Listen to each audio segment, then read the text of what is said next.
কীভাবে হাঁস মুরগি পালন করতে হয় এবং রোগ প্রতিরোধ সম্বন্ধে আলোচনা করব।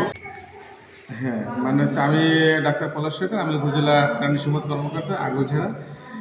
আমি যমুনায়ন অধিদপ্তরের যে আজকের যে হাঁস মুরগি পালন বিষয়ে যে রাজের ইউনিয়ন পরিষদের প্রশিক্ষণ হচ্ছে সেখানে আমি ক্লাস নিতে এসেছি। আমাদের এখানে 30 জন প্রশিক্ষণ করতে আছে এই যে আশেপাশে এই যে বাসাইল গ্রামে। তো ওনাদেরকে আমি আজকে 2টা সেশনের উপরে প্রশিক্ষণ দেবো আর কি। আমরা কীভাবে হাঁস মুরগি পালন করতে হয় এবং রোগ প্রতিরোধ সম্বন্ধে আলোচনা করব এবং বিভিন্ন রোগের ভ্যাকসিন এবং কীটনাশক সম্বন্ধে এবং হচ্ছে কীভাবে উন্নত মানের একটা ঘর তৈরি করা যায় এর উপর আমরা সাধারণত উদ্যোক্তা কীভাবে ওনাদের বাস্তব জীবনে এটা উদ্যোক্তা হয়ে করতে পারবে। এছাড়া যে আমাদের উপজেলা প্রাণী সম্পদ দপ্তরের সাথে ওনাদের একটা লিঙ্কেজ হবে, আমাদের অফিসের সাথে আমাদের অফিসে যে ধরনের সেবা দেওয়া হয় যাতে ওনারা খুব সহজে সেবাগুলো পেতে পারে সেভাবে একটা ধারণা দেবো। ধন্যবাদ।